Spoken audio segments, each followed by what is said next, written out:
한양 근교 송림이 우거진 양반 마을에 여름이 깊어가고 있었습니다. 기와집 처마 끝에서 떨어지는 빗물 소리가 정막을 깨트리는 그날 밤 25 이씨는 남편의 신음소리에 잠을 깼습니다. 마마 괜찮으십니까?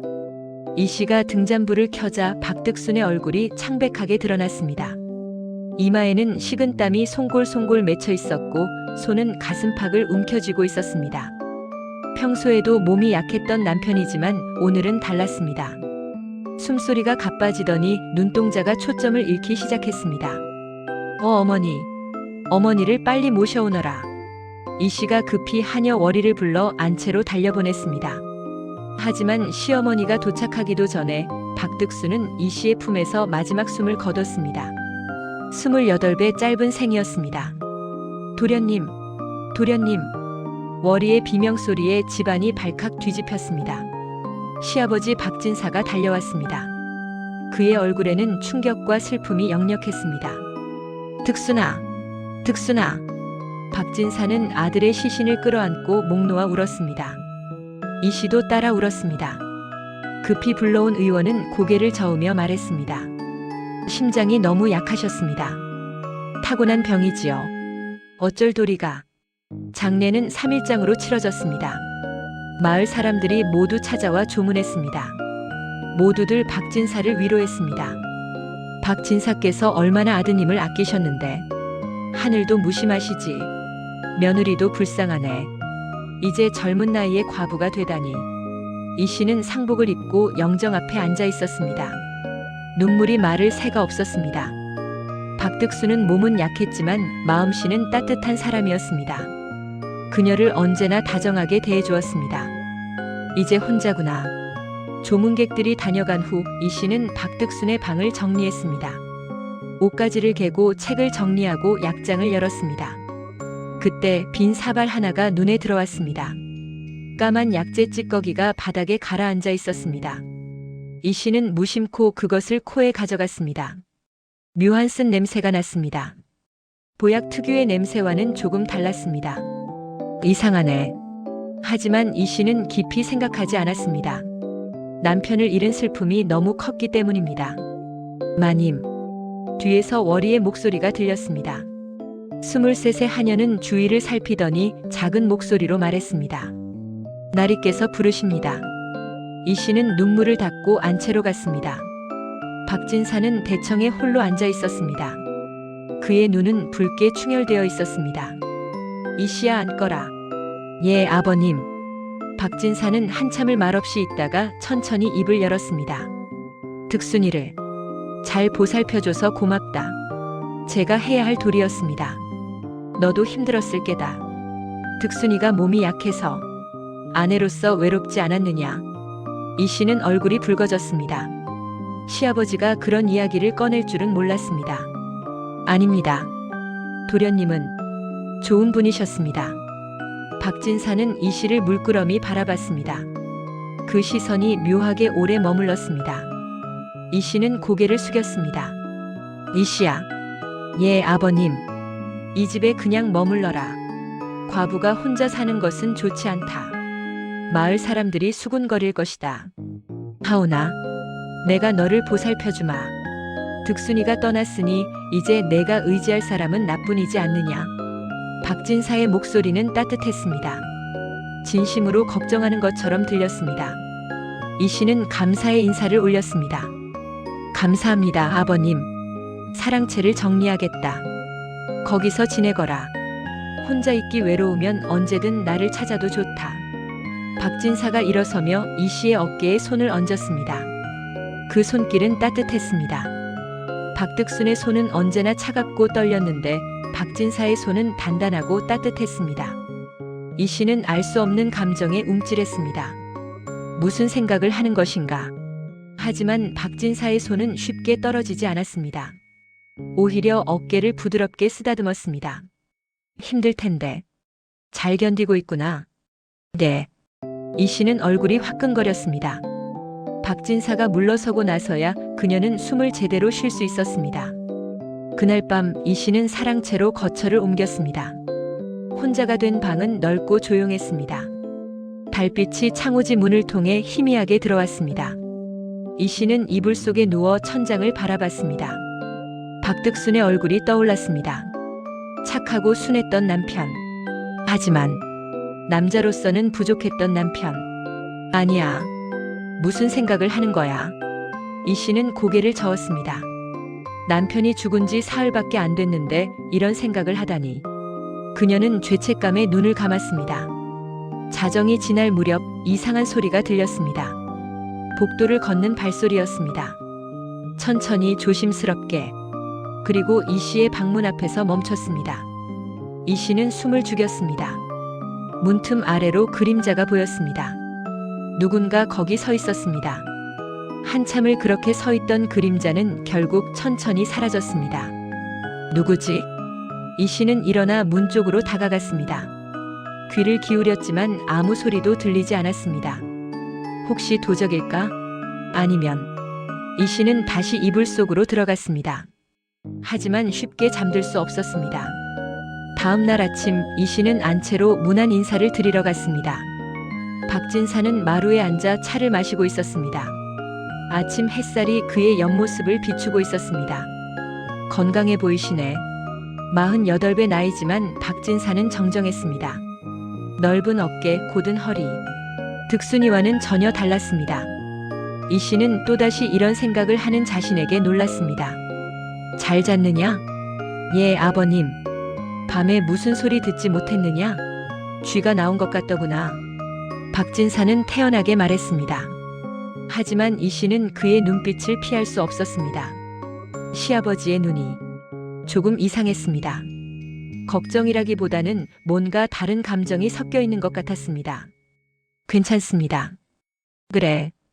혹시 무서운 일이 있으면 언제든 나를 부르거라. 내가 지켜주마. 박진사가 미소를 지었습니다. 따뜻한 미소였습니다. 이 씨는 고개를 숙여 인사하고 물러났습니다. 사랑채로 돌아오자 월이가 기다리고 있었습니다. 마님, 이것을. 월이가 주위를 살피더니 작은 보자기를 꺼냈습니다. 보자기를 풀자 검은 뿌리 조각이 나왔습니다. 이게 뭐냐? 어젯밤 나리의 서재를 청소하다가 발견했습니다. 약재 보관함 깊숙한 곳에 숨겨져 있었어요. 왜 이걸 가져왔느냐? 냄새가 도련님께서 드시던 보약 사발에서 난 냄새와 비슷했습니다. 이 씨의 손이 떨렸습니다. 어제 맡았던 그 묘한 쓴냄새. 이것도 똑같은 냄새가 났습니다. 월이야, 혹시? 마님, 저도 잘 모르겠습니다. 하지만 이상합니다. 월이의 목소리는 떨렸습니다. 도련님께서 돌아가시기 며칠 전부터 안색이 계속 나빠지셨어요. 손톱도 검푸르게 변하시고 평소에는 그러지 않으셨는데. 이 씨는 창밖을 바라봤습니다. 여름 햇살은 따가웠지만 그녀의 등골은 얼음처럼 차가웠습니다. 설마. 아니야. 시아버지께서 그럴 리 없어. 나를 그렇게 걱정해 주시는데. 하지만 의심은 쉽게 사라지지 않았습니다. 월이야, 이것을 잘 숨겨두어라. 아무에게도 말하지 마라. 예, 마님. 저녁이 되었습니다. 박진사가 이 씨를 저녁 식사에 초대했습니다. 안채 사랑방의 둘만의 자리였습니다. 오늘은 내가 좋아할 만한 음식을 준비했다. 상에는 정갈한 음식들이 놓여 있었습니다. 박진사는 친절하게 이 씨의 밥그릇에 반찬을 덜어주었습니다. 많이 먹어라. 요즘 얼굴이 많이 상했구나. 감사합니다, 아버님. 식사를 하는 동안 박진사는 이런저런 이야기를 했습니다. 마을 소식, 날씨 이야기. 평범한 대화였습니다. 하지만 이 씨는 계속 신경이 쓰였습니다. 박진사의 시선이 자꾸 자신에게 머물렀습니다. 얼굴을, 목선을, 손을 천천히 훑어내리는 그 시선이 단순히 며느리를 보는 시선이 아닌 것 같았습니다. 이 씨야. 예, 아버님. 너는 득순이와 행복했느냐? 이상한 질문이었습니다. 이 씨는 머뭇거렸습니다. 도련님은 좋은 분이셨습니다. 그것을 묻는 게 아니다. 박진사가 몸을 앞으로 기울였습니다. 진짜 행복했느냐고 묻는 것이다. 여자로서. 이 씨의 얼굴이 붉어졌습니다. 이것은 분명히 시아버지가 며느리에게 할 질문이 아니었습니다. 아버님, 그런 말씀은. 미안하다. 내가 실례했구나. 박진사가 물러섰습니다. 하지만 그의 눈빛은 여전히 이 씨에게 고정되어 있었습니다. 다만 내가 외롭지 않았으면 좋겠다. 득순이가 너를 제대로 돌보지 못했다는 것을 나는 알고 있다. 이 씨는 숨이 막혔습니다. 박진사는 무엇을 알고 있는 것일까? 그리고 왜 이런 이야기를 하는 것일까? 이제 그만 물러가겠습니다. 그래. 오늘은 푹 쉬어라. 이 씨가 일어서자 박진사도 따라 일어났습니다. 그리고 문까지 배웅했습니다. 이 씨가 사랑채로 가는 길, 박진사는 한참을 그녀의 뒷모습을 바라봤습니다. 그 시선이 느껴졌습니다. 이 씨는 걸음을 빨리 했습니다. 사랑채에 돌아와 문을 닫았을 때 이 씨는 가슴이 두근거리는 것을 느꼈습니다. 두려움 때문일까? 아니야. 생각하지 마. 하지만 박진사의 단단한 손길이, 따뜻한 목소리가, 건강한 모습이 자꾸 떠올랐습니다. 득순이에게서는 느낄 수 없었던 것들. 이 씨는 자신을 꼬집었습니다. 남편이 죽은 지 며칠 되지도 않았는데 이런 생각을 하다니. 밤이 깊어갔습니다. 이 씨는 잠들지 못하고 누워 있었습니다. 그때 또다시 발소리가 들렸습니다. 어젯밤처럼 천천히 조심스럽게. 그리고 방문 앞에서 멈췄습니다. 이 씨는 이불을 끌어안았습니다. 그림자가 문틈 아래로 보였습니다. 오늘은 더 오래 머물렀습니다. 얼마나 지났을까? 문고리가 살짝 돌아가는 소리가 들렸습니다. 이 씨의 심장이 미친 듯이 뛰었습니다. 하지만 문은 열리지 않았습니다. 한참 후 그림자가 천천히 사라졌습니다. 이 씨는 온몸이 땀으로 젖어 있었습니다. 두려움 때문인지 아니면 다른 감정 때문인지 알 수 없었습니다. 이건 잘못됐어. 뭔가 잘못되고 있어. 하지만 무엇이 잘못된 것인지 이 씨는 아직 정확히 알지 못했습니다. 다음 날도 그 다음 날도 밤마다 발소리가 들렸습니다. 그리고 그림자는 점점 더 오래 머물렀습니다. 박득순의 죽음으로부터 보름이 지났습니다. 매미 소리만 요란한 한낮, 이 씨는 사랑채 마루에 앉아 바느질을 하고 있었습니다. 하지만 손끝은 계속 떨렸고 바늘땀은 삐뚤어져 있었습니다. 마님. 월이가 조심스럽게 다가왔습니다. 손에는 편지 한 통이 들려 있었습니다. 친정에서 온 서찰입니다. 이 씨는 급히 편지를 펼쳤습니다. 어머니의 글씨였습니다.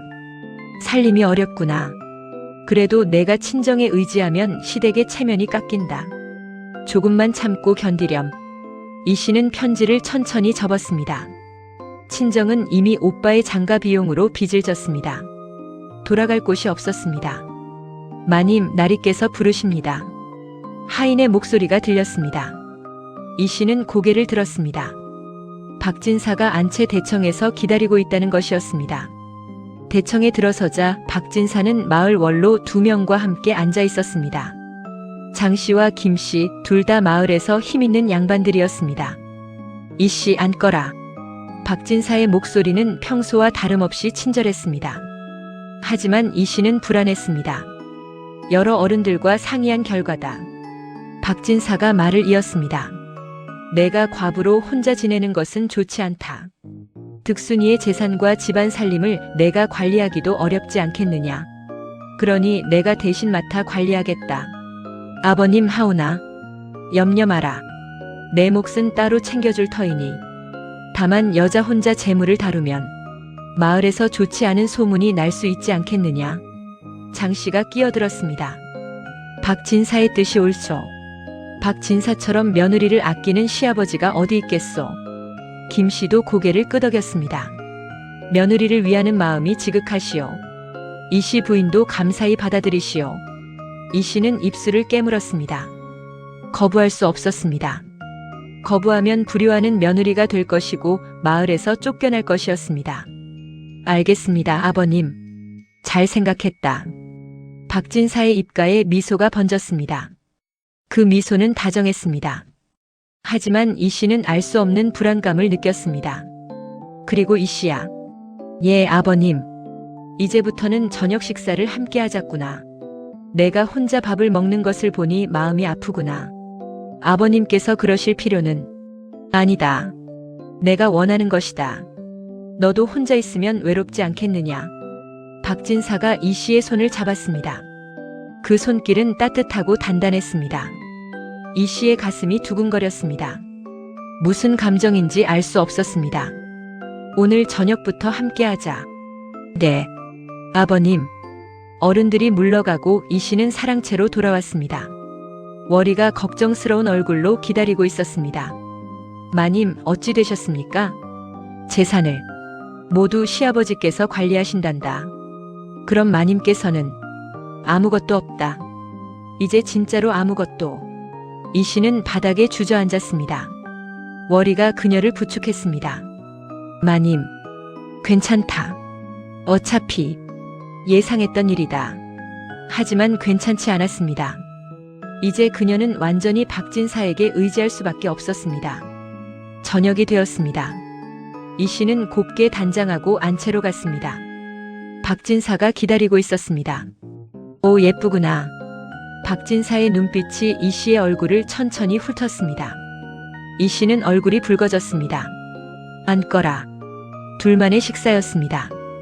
박진사는 친절하게 이 씨의 그릇에 음식을 덜어주었습니다. 요즘 많이 야위었구나. 더 먹어야 한다.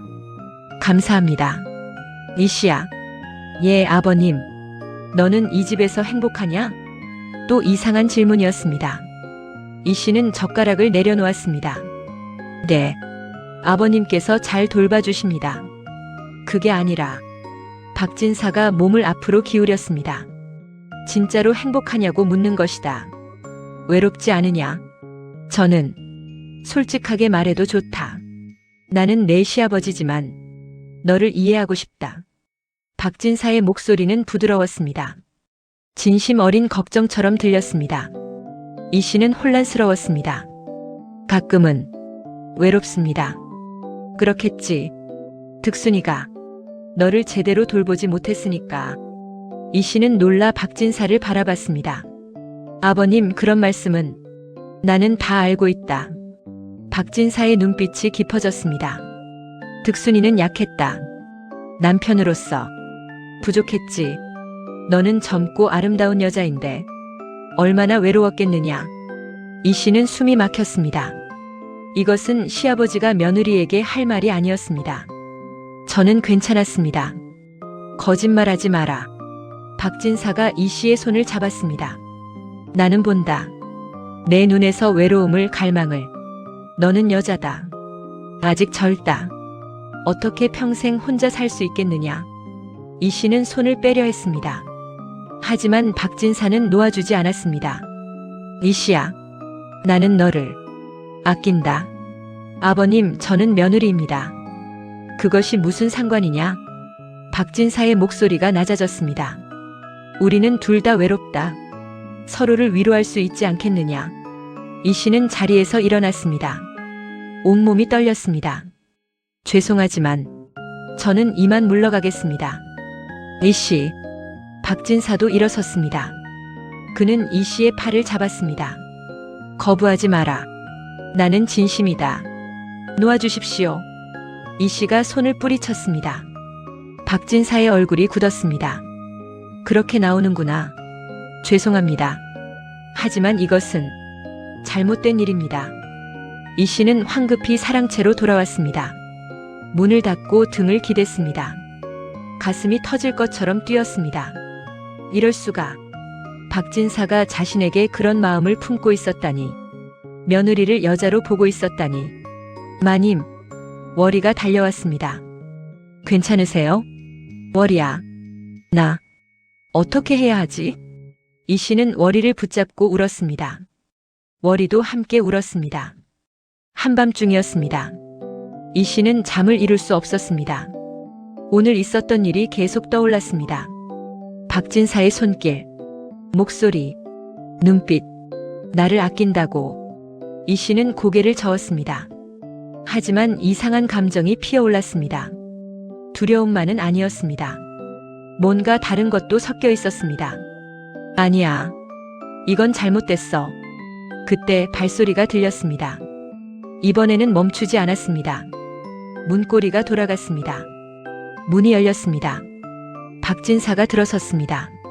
손에는 술병이 들려 있었습니다. 아, 아버님. 놀라게 해서 미안하다. 박진사의 목소리는 평소보다 낮았습니다. 술에 취한 것처럼 보였지만 걸음걸이는 멀쩡했습니다. 무슨 일로 오셨습니까? 너와 이야기하고 싶어서. 박진사가 이씨 앞에 앉았습니다. 너무 가까웠습니다. 이씨는 뒤로 물러섰습니다. 이씨야, 너는 나를 싫어하느냐? 그런 것이 아닙니다. 다만 무엇이냐? 내가 내 시아버지라서 그것이 문제냐? 박진사가 이씨의 손목을 잡았습니다. 나는 너를 오래전부터 지켜봤다. 내가 이 집에 들어온 날부터. 아버님, 득순이와 혼례를 올리던 날, 너는 정말 아름다웠다.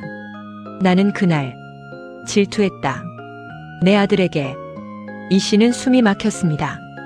박진사의 눈빛이 너무 진지했습니다. 나는 너를 원했다. 하지만 너는 득순이의 아내였지. 그래서 기다렸다. 무슨 말씀을? 득순이는 약했다.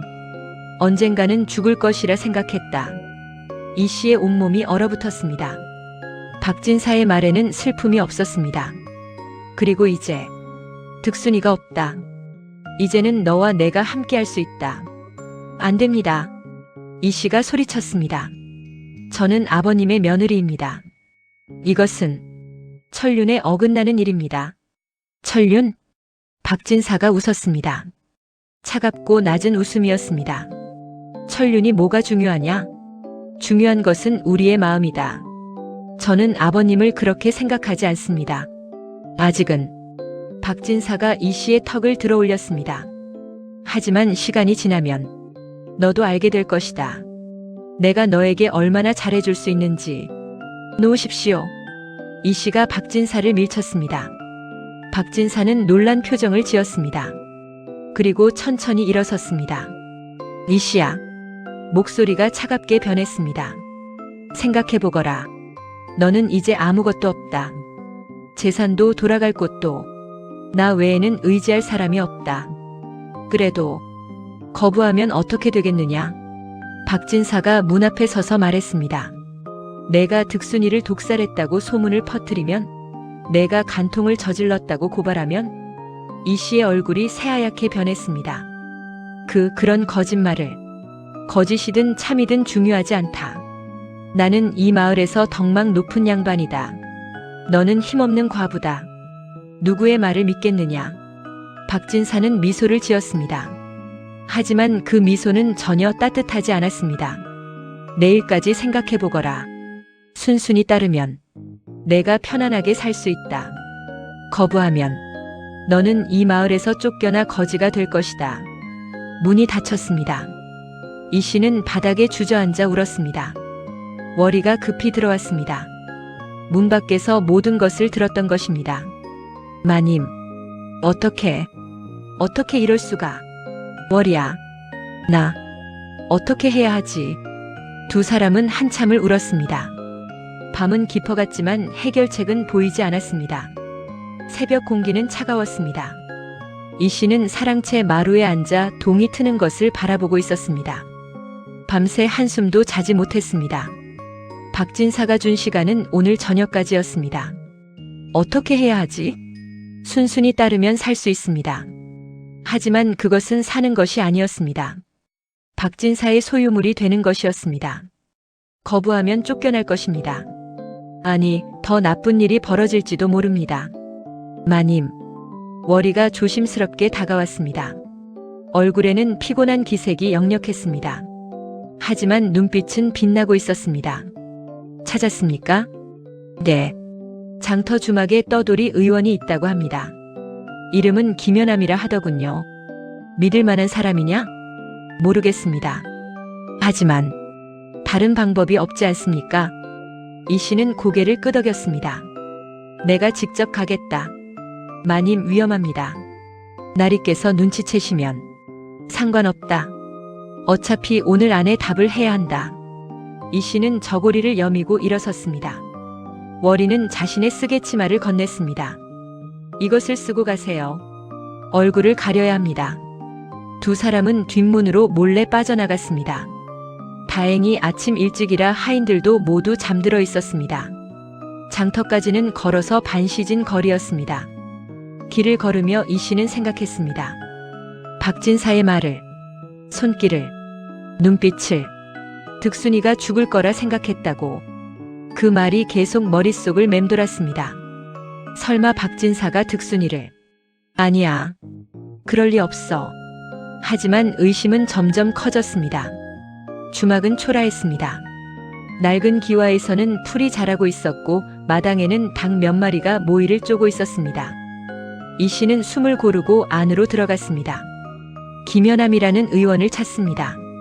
주막 주인이 작은 방을 가리켰습니다. 이 씨는 문을 두드렸습니다. 들어오시오. 문을 열자 30즈음 되어 보이는 남자가 앉아 있었습니다. 수염이 단정하고 눈빛이 또렷했습니다. 이 씨는 쓰개치마를 벗었습니다. 김연암은 잠시 그녀를 바라보다가 놀란 표정을 지었습니다. 부인, 혹시 박진사댁 아십니까? 네.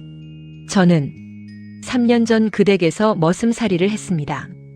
이 씨는 안도의 한숨을 쉬었습니다.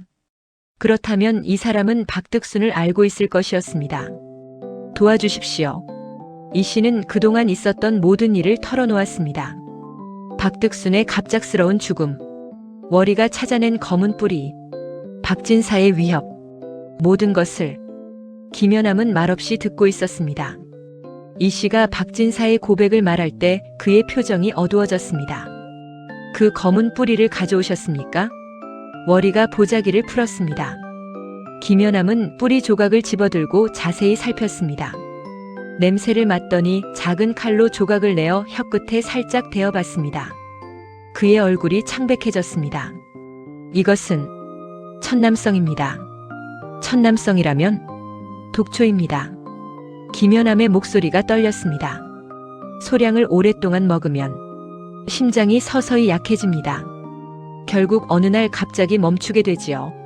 자연사처럼 보입니다. 이 씨는 손으로 입을 막았습니다. 월이는 비명을 삼켰습니다.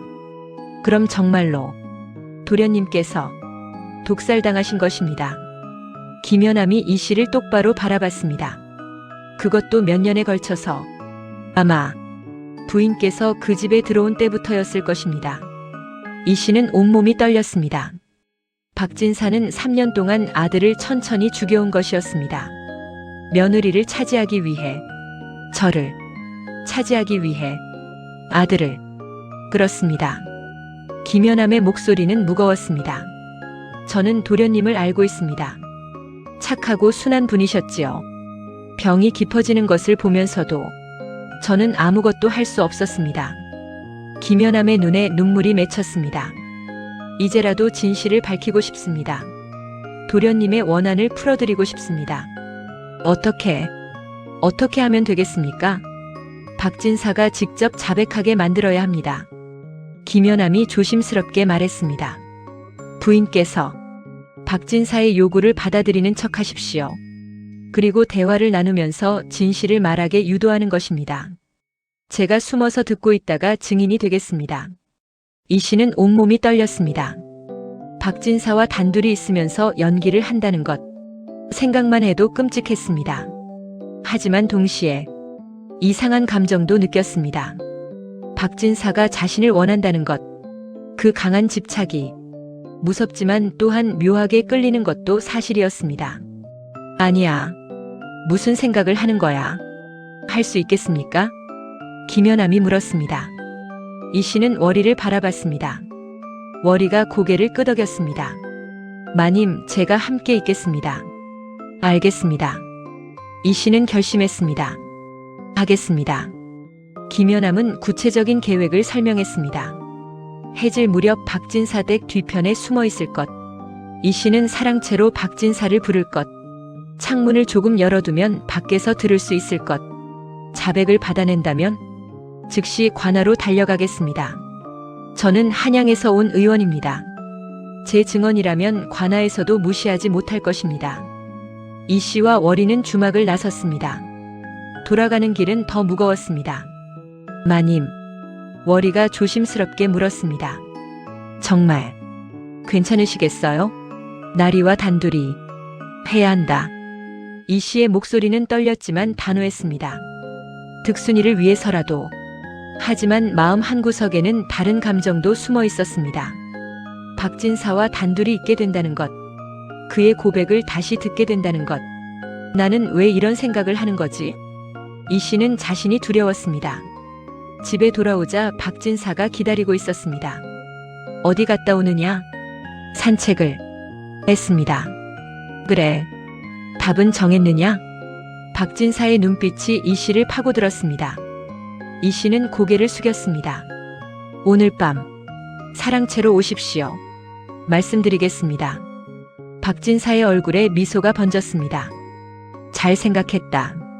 그는 이 씨의 뺨을 쓰다듬었습니다. 이 씨는 몸을 떨었습니다. 두려움 때문인지 아니면 오늘 밤을 기다리겠다. 박진사가 떠나고 이 씨는 사랑채로 돌아왔습니다. 월이가 걱정스러운 얼굴로 바라봤습니다. 준비하세요. 창문을 열어두고 촛불을 켜놓으세요. 해가 서쪽으로 기울었습니다. 이 씨는 목욕을 하고 깨끗한 옷으로 갈아입었습니다. 머리를 곱게 빗고 얼굴에 연지를 살짝 찍었습니다. 거울을 보니 낯선 자신이 있었습니다. 나는 무엇을 하는 거지? 하지만 되돌릴 수 없었습니다. 밤이 왔습니다. 창문을 조금 열어두고 촛불을 켰습니다. 김연함이 어둠 속 어딘가에 숨어 있을 것이었습니다. 발소리가 들렸습니다. 박진사였습니다. 이 씨는 깊게 숨을 들이마셨습니다. 이제 시작이었습니다. 문이 열렸습니다. 박진사가 들어섰습니다. 손에는 술병이 들려 있었고 얼굴에는 기대에 찬 미소가 번져 있었습니다. 이 씨야. 목소리가 부드러웠습니다. 이 씨는 고개를 숙였습니다. 오셨습니까, 아버님? 아버님이라고 부르지 마라. 박진사가 가까이 다가왔습니다. 이제 우리는 다른 관계가 될 것이다.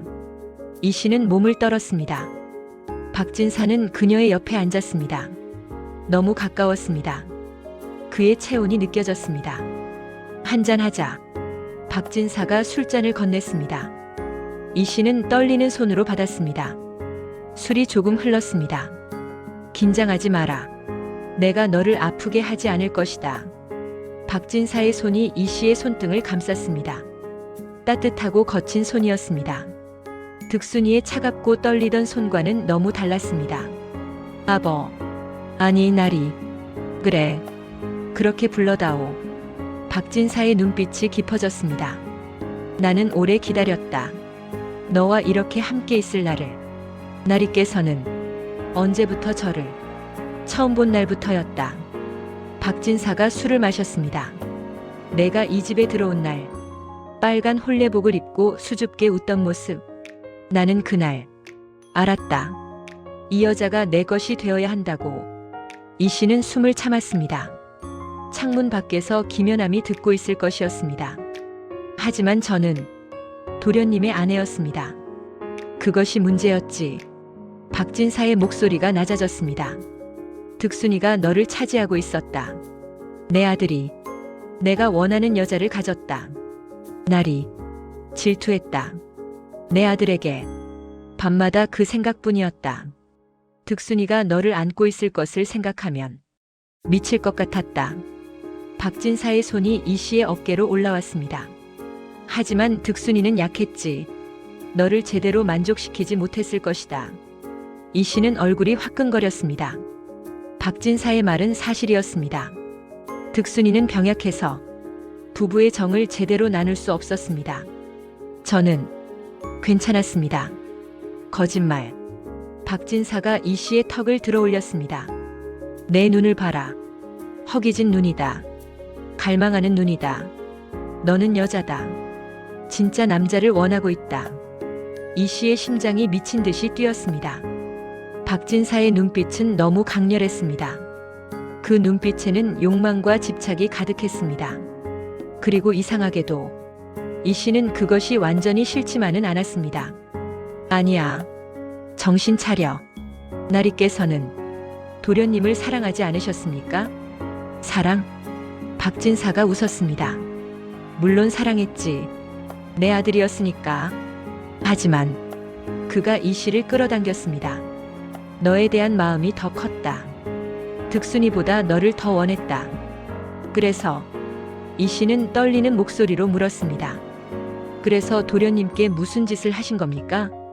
박진사는 잠시 침묵했습니다. 그리고 천천히 말했습니다. 무슨 짓이라니. 나는 아들을 위해 보약을 지어주었을 뿐이다. 그 보약이 정말 보약이었습니까? 박진사의 눈빛이 변했습니다. 날카로워졌습니다. 무슨 뜻이냐? 월이가 나리의 서재에서 이상한 약재를 발견했습니다. 검은 뿌리, 천남성이라고 하던데요. 박진사의 얼굴이 굳었습니다. 그는 이 씨의 손목을 세게 잡았습니다. 내가 알고 있었구나. 네. 이 씨는 박진사를 똑바로 바라봤습니다. 나리께서 도련님을 독살하신 것을 알고 있습니다. 박진사는 한참을 이 씨를 노려봤습니다. 그러다가 갑자기 웃음을 터뜨렸습니다. 하하. 그래, 맞다. 내가 죽였다. 이 씨는 온몸이 얼어붙었습니다. 3년이 걸렸다. 천천히 조금씩 아무도 모르게. 득순이는 매일 내가 준 약을 먹었지. 나를 믿고 의심하지 않으면서. 박진사의 목소리에는 후회가 없었습니다. 심장이 점점 약해졌다. 숨이 가빠지고 얼굴이 창백해지고 마지막에는 그냥 멈췄지. 간단했다. 어떻게 아들을. 너 때문이다. 박진사가 소리쳤습니다. 너를 차지하기 위해서였다. 득순이가 살아있는 한 너는 내 것이 될 수 없었다. 그래서 없앴다. 창문 밖에서 작은 소리가 들렸습니다. 김연함이 숨죽이며 듣고 있는 것이었습니다. 나리는 이 씨의 목소리가 떨렸습니다. 나리는 미치셨습니다. 미쳤다고? 이것이 미친 것이냐? 박진사가 이 씨를 끌어안았습니다. 나는 너를 사랑한다. 이것이 사랑이다. 아들까지 희생할 만큼 강한 사랑이다. 이 씨는 박진사를 밀어냈습니다. 사랑이 아닙니다. 그것은 집착입니다. 욕망입니다. 무엇이든 상관없다.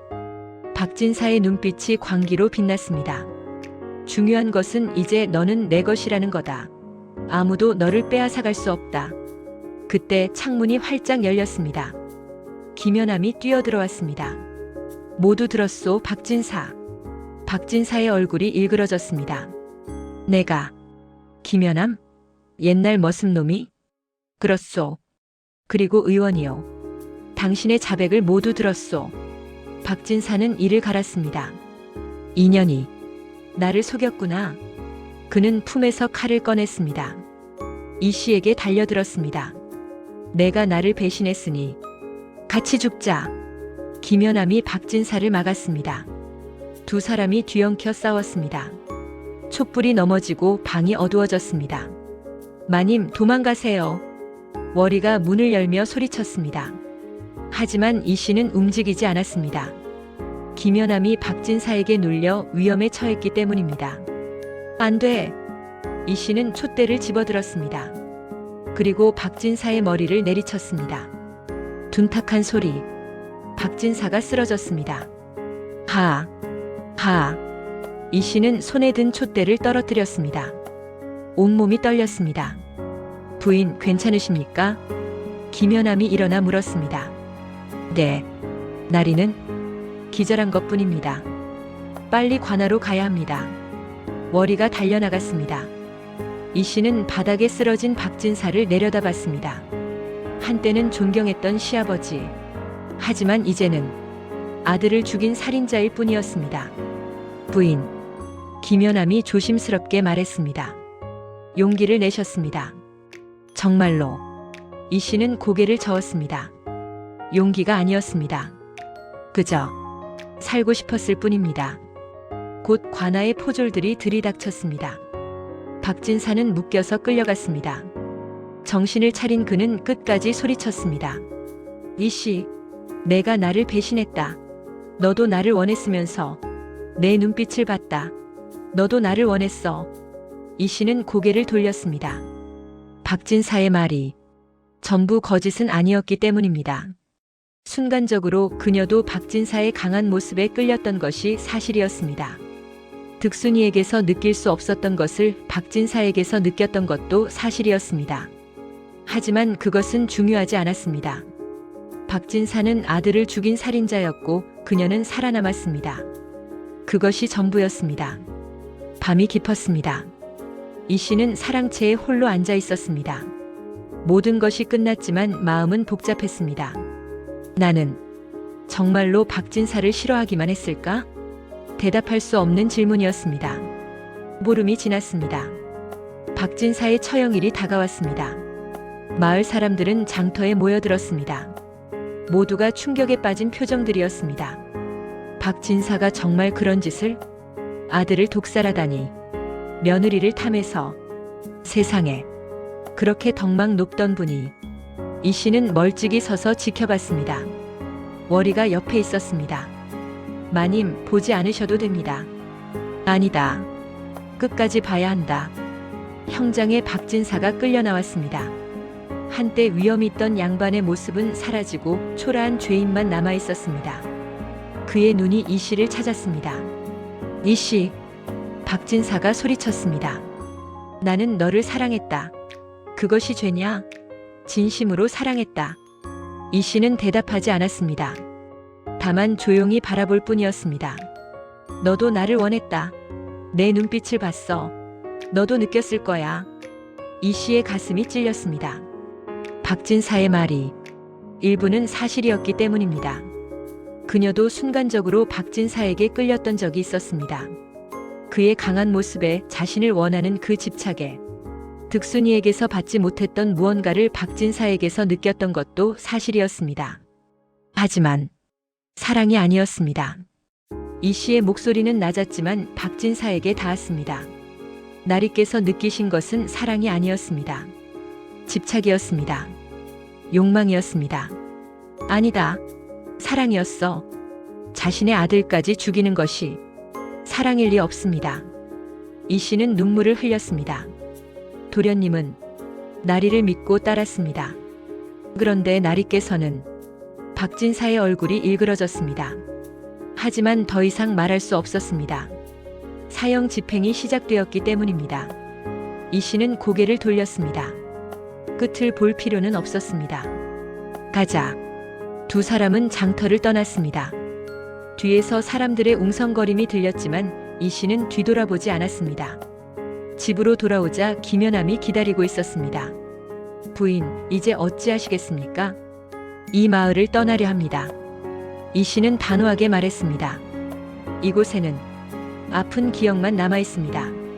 그렇다면 한양으로 함께 가시는 것은 어떻겠습니까? 김연암이 조심스럽게 제안했습니다. 제 친구가 약방을 하고 있습니다. 거기서 일자리를 구할 수 있을 것입니다. 이 씨는 김연암을 바라봤습니다. 그는 자신을 구해준 은인이었습니다. 감사합니다. 그렇게 하겠습니다. 그리고 김연암이 망설이다가 말했습니다. 저는 부인을 지켜보고 싶습니다. 친구로서.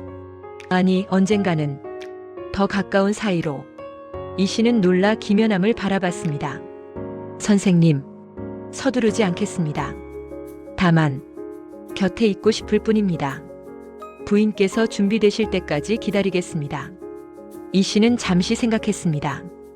김연암은 좋은 사람이었습니다. 하지만 그녀는 아직 준비가 되지 않았습니다. 시간을 주십시오. 물론입니다. 사흘 후 이 씨와 월이는 짐을 꾸렸습니다. 가져갈 것은 많지 않았습니다. 이 씨는 마지막으로 박득순의 사당에 갔습니다. 마마. 이 씨는 위패 앞에 절을 올렸습니다. 이제 편히 쉬십시오. 마마를 괴롭힌 자는 벌을 받았습니다. 눈물이 떨어졌습니다. 저는 새로운 곳에서 새로운 삶을 시작하겠습니다. 마마를 잊지 않겠습니다. 하지만 제 삶도 살아가겠습니다. 그리고 이 씨는 목이 메었습니다. 미안합니다. 저도 순간적으로 박진사에게 흔들렸습니다. 마마를 배신한 것 같아. 죄송합니다. 하지만 사당은 조용했습니다. 박득수는 아마도 그녀를 용서했을 것입니다. 마차가 대문 앞에 기다리고 있었습니다. 김연암이 도와주었습니다. 출발하시겠습니까? 네. 이 씨는 마지막으로 집을 돌아봤습니다. 3년을 살았던 곳, 행복했던 기억도 고통스러웠던 기억도 모두 담긴 곳, 그리고 금지된 욕망을 느꼈던 곳. 안녕히. 마차가 움직이기 시작했습니다. 이 씨는 창밖을 바라봤습니다. 익숙한 풍경이 뒤로 물러갔습니다. 마님, 월이가 조심스럽게 물었습니다. 후회하지 않으세요? 무엇을? 박진사를 고발한 것을요. 이 씨는 잠시 침묵했습니다. 후회하지 않는다. 그분은 아들을 죽인 살인자였다. 하지만 마님께서도 순간적으로 그래. 이 씨는 솔직하게 인정했습니다. 나도 순간적으로 박진사에게 끌렸다. 그분의 강함에, 나를 원하는 그 집착에, 득순이에게서 느낄 수 없었던 무언가를 느꼈지. 월이는 놀란 표정으로 이 씨를 바라봤습니다. 하지만 그것은 중요하지 않다. 이 씨가 말을 이었습니다. 중요한 것은 그분이 아들을 죽였다는 것, 그리고 나를 위협했다는 것. 내가 느꼈던 그 순간적인 끌림은 착각이었다. 정말 그렇습니까? 그렇다고 믿고 싶다. 이 씨는 창밖을 바라봤습니다. 마차는 산길을 올랐습니다. 고개를 넘자 넓은 들판이 펼쳐졌습니다. 봄이었습니다. 여기저기 꽃이 피어나고 있었습니다. 벚꽃이네요. 월이가 창밖을 가리켰습니다. 길가에 벚나무가 한 그루 서 있었고 흰 꽃잎이 바람에 날리고 있었습니다. 잠시 쉬어갈까요? 김연암이 물었습니다. 마차가 멈췄습니다. 세 사람은 벚나무 아래로 갔습니다. 아름답습니다. 이 씨가 하늘을 올려다봤습니다. 꽃잎이 눈처럼 흩날렸습니다. 마님, 월이가 물었습니다. 이제 행복하실 수 있을까요? 이 씨는 미소를 지었습니다. 모르겠다. 하지만 행복을 찾을 수는 있을 것 같다. 저도 돕겠습니다. 고맙다 월이야. 김연암이 다가왔습니다. 부인 한양에 도착하면 새로운 시작이 될 것입니다. 네, 알고 있습니다. 이 씨는 김연암을 바라봤습니다. 그는 좋은 사람이었습니다. 언젠가는 그와 함께할 수도 있을 것 같았습니다. 하지만 지금은 아니었습니다. 아직은. 마차가 다시 움직였습니다. 해질 무렵 한양 성곽이 보였습니다. 저곳이 한양입니다. 김연암이 말했습니다. 새로운 시작이 기다리고 있습니다. 이 씨는 한양을 바라봤습니다. 낯선 곳, 하지만 가능성으로 가득한 곳. 가자. 마차가 한양으로 들어갔습니다. 거리는 시끌벅적했습니다. 오가는 사람들, 파는 상인들, 모든 것이 낯설었습니다. 하지만 이 씨는 더 이상 두렵지 않았습니다. 그녀는 살아남았습니다. 박진사의 집착에서, 금지된 욕망에서, 모든 것에서. 그리고 이제 자유로웠습니다. 마차가 작은 집 앞에 멈췄습니다. 여기가 부인과 월이가 지낼 곳입니다. 감사합니다. 이 씨는 집 안으로 들어갔습니다. 작았지만 깨끗했습니다. 월이야. 예, 마님. 이제부터 나를 마님이라 부르지 마라. 그냥 이 씨라고 불러라. 월이의 눈에 눈물이 맺혔습니다. 감사합니다. 이 씨. 밤이 왔습니다. 이 씨는 창가에 앉아 밤하늘을 바라봤습니다. 나는 괜찮을까? 박진사에게 느꼈던 그 순간적인 끌림. 그것이 계속 마음 한구석에 남아 있었습니다. 나는 정말로 그를 싫어하기만 했을까? 대답할 수 없는 질문이었습니다. 하지만 중요하지 않았습니다. 그녀는 선택했습니다. 살아남기를, 자유롭기를. 그것으로 충분했습니다. 바람이 불었습니다. 따뜻한 봄바람이었습니다. 이 씨는 눈을 감았습니다. 그리고 처음으로 평온한 잠에 빠져들었습니다. 새로운 삶이 시작되었습니다. 끝. 행복은 누군가 주는 것이 아니었습니다. 스스로 찾아가는 것이었습니다. 이 씨는 그것을 배웠습니다.